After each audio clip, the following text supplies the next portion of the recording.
Mesdames, Messieurs, bonsoir et très heureux de vous retrouver sous cette fine pluie pour la deuxième édition de votre magazine Fréquence Corruption.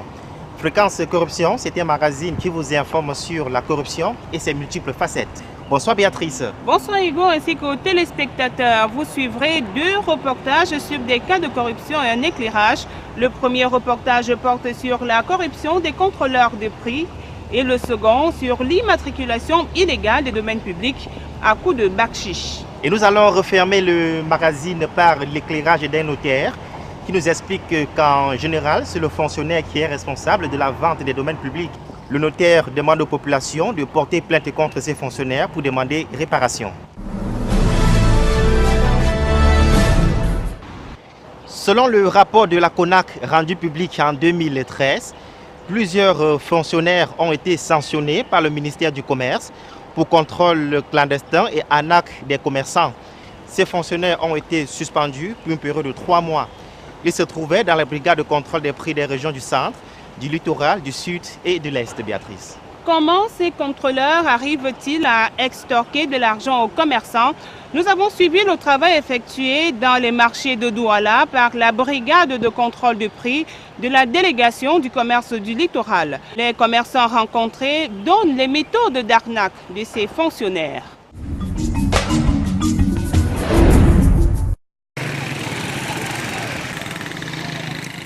Nous sommes ici au marché Dakar, situé dans l'arrondissement de Douala 3e.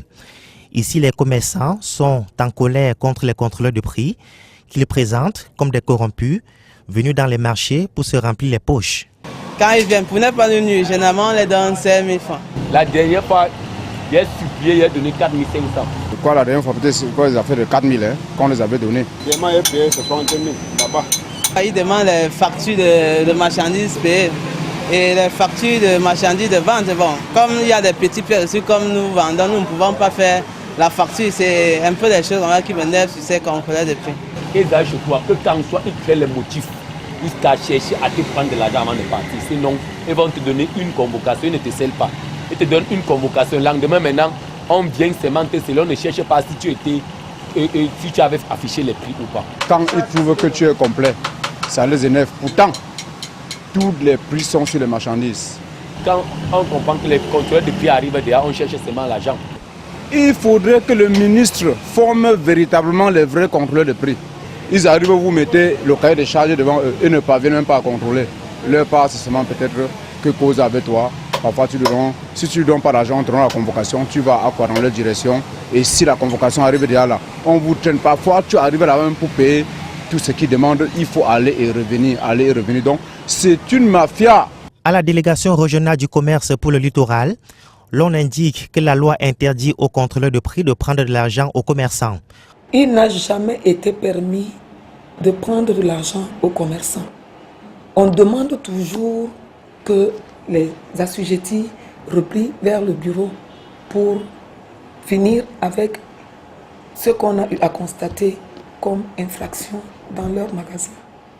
Quand ils vont, c'est pour délivrer une fiche de mise en demeure qui invite, c'est comme une convocation, à venir répondre de ce qu'on a trouvé comme problème dans le magasin. Des sanctions sont également prévues pour des contrôleurs de prix surpris en train de prendre de l'argent aux commerçants. Naturellement que s'il y a des dérapages et que ces dérapages arrivent à notre niveau, nous transmettons à la haute hiérarchie. Nous faisons des notes, nous faisons des rapports. C'est simple que ça. Il y a des sanctions administratives prévues. Calvin Yemnounia est le président de la Chambre nationale des consommateurs du Cameroun. Pour lui, la corruption des contrôleurs de prix compromet l'action du gouvernement dans la lutte contre la vie chère.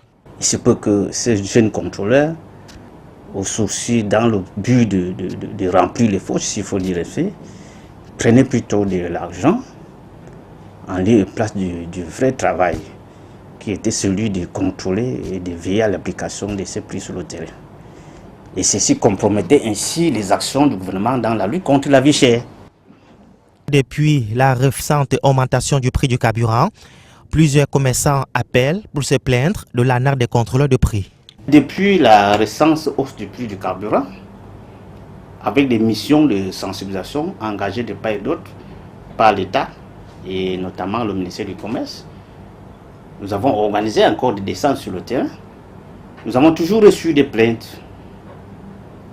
Alors c'est pour dire que le travail, effectivement, sur le terrain, il n'est pas fait comme nous l'entendons, comme nous le estimons.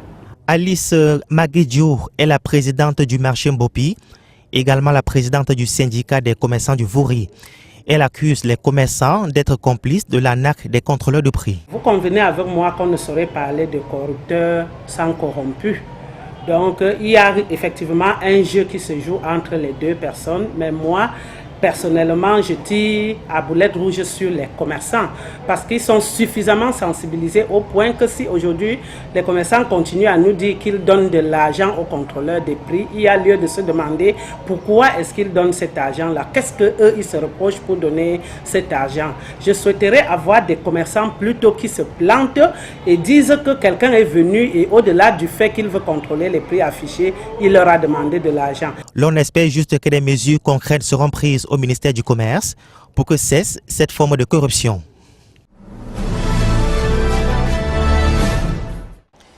En 2007, le ministre des Domaines et Affaires foncières avait signé un décret pour dénoncer la corruption dans la délivrance des titres fonciers sur les domaines publics.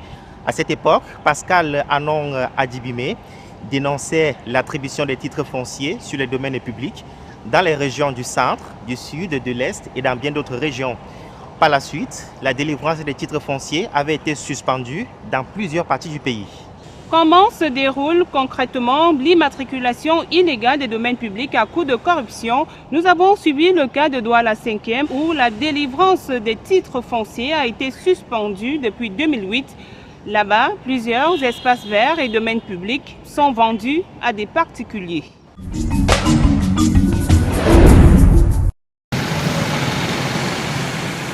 Nous sommes ici au quartier Bonamoussadi, dans l'arrondissement de Douala 5e. Plusieurs espaces verts et domaines publics ont été vendus aux particuliers. Cet espace que vous voyez, situé juste derrière l'église presbytérienne, est un espace du domaine public. L'espace était réservé pour la construction d'un petit marché, mais malheureusement, il a été vendu à un particulier. Cet autre terrain, occupé par des papins, était un espace du domaine public. La mairie a réservé cet endroit pour la construction des grands supermarchés. Le terrain a été aussi vendu à un particulier. Toute cette zone que vous observez était prévue pour la construction du centre administratif de Douala 5e. Mais comme vous le constatez, au fil des années, toutes les terres ont été vendues. Même la commune est victime de ce phénomène. Cet endroit occupé par des camions est un terrain qui appartient à la mairie. Le maire a été surpris qu'un particulier lui présente un titre foncier, attestant que c'est à lui qu'appartient la parcelle. La mairie voulait y construire un immeuble à cet endroit. Le chantier a tout simplement été arrêté. À qui la faute? Je pense que si cet espace est occupé sans titre ni droit, la faute revient à l'occupant. Est-ce que l'occupant, quelle formalité a-t-il rempli pour être à cet espace? Quand on sait que pour construire, il faut d'abord avoir un titre foncier, il faut avoir un titre de propriété sur le terrain, il faut avoir des plans qui sont approuvés quand on est en zone maïture, et ensuite il faut être titulaire d'un permis de construire pour pouvoir investir. Alors est-ce que l'occupant a satisfait à toutes ces conditions avant de construire? Bon, ça, il faut vérifier. Nous quittons Bonamoussadi pour regagner le quartier Bagna, toujours situé dans l'arrondissement de Douala 5e. Ici, les populations accusent les responsables des cadastres d'user de corruption pour revendre leur terrain au plus offrant. Une parcelle comme celle-ci, là, on se retrouve avec 3 titres fonciers. C'est étonnant. Quelqu'un ne peut pas rester quelque part 30 ans. Il souffre, il remblaye. Et demain, on lui dit que c'est le lot de quelqu'un. Parce que c'était d'abord le marécage. On ne sait pas comment les gens ont fait pour avoir les titres fonciers sans passer sur le terrain. Nous avons acquis le terrain au chef Douala, nous avons acheté le terrain. Et dans les années 2005-2004, sont venus encore nous faire pression que nous devons venir de donner l'argent pour acquérir le morcellement de titres fonciers coutumiers que nous avons fait. Que l'État nous les habite là, nous sommes des Camerounais, nous ne sommes pas des Tchadiens. Il faut que nous quittions là pour aller où? La commune de Douala 5e a envoyé son avocat maître Charles Tchungang pour venir rencontrer les populations et leur informer sur leurs droits. C'est une réunion avec les résidents de cette zone qui souhaitent accéder, n'est-ce pas, à la pleine propriété de leur espace occupé. Et notre cabinet accompagne donc ces habitants pour pouvoir dialoguer avec l'administration et remplir les conditions qui leur permettent, n'est-ce pas, d'accéder à un espace qu'ils occupent depuis près de 30 ans pour certains et qui aujourd'hui, n'est-ce pas, a un statut quelque peu mitigé. Nous, on observe qu'alors qu'il y a une action collective tendant à faire reconnaître les droits des uns et des autres sur des parcelles, certaines personnes, par des moyens que l'on ne connaît pas, prétendent être propriétaires de titres fonciers dans des zones qu'eux-mêmes ne connaissent pas. Qu'est-ce qui explique la double immatriculation? Ça part du fait que, avant, quand quelqu'un payait un terrain par morcellement, il obtient son titre foncier et puis le propriétaire reste avec le titre foncier. Il n'y avait aucun élément de contrôle. Et tu pouvais payer un terrain, quelqu'un qui est malhonnête pouvait aller revendre le même terrain à une autre personne. Quand il arrivait au domaine, on pouvait lui donner un titre foncier sans savoir que quelqu'un avait déjà... Le délégué régional des domaines du littoral et le conservateur domanial qui délivre les titres fonciers ont refusé de se prononcer sur le sujet. L'on espère juste que des mesures urgentes seront prises pour stopper ce phénomène d'immatriculation illégale des domaines publics à coup de corruption.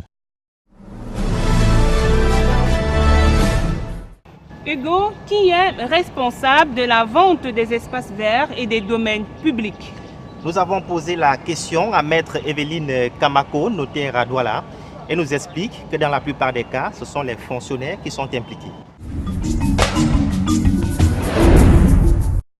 Il y a des terrains qui sont, des titres fonciers qui sont faits dans les bureaux et on fait des plans sans descendre effectivement sur le terrain. Parfois sur la cour de la SIC par exemple, et on a eu un problème comme ça où la SIC, vraiment ça a déjà été immatriculé. Alors s'il y avait une descente sur les lieux, on découvrait que c'est le parking de la cité qu'on s'est mis à immatriculer et il y a des Camerounais qui ont acheté parce qu'il y avait des titres fonciers et qui ont été par la suite annulés. C'est la légèreté, ce moment des gens, des agents de cadastre et puis des fonctionnaires véreux. Bon, lorsqu'on se retrouve à avoir été floué, quelle est la démarche à suivre? Est-ce qu'il est possible de revenir dans ces points? Il faut engager une procédure judiciaire.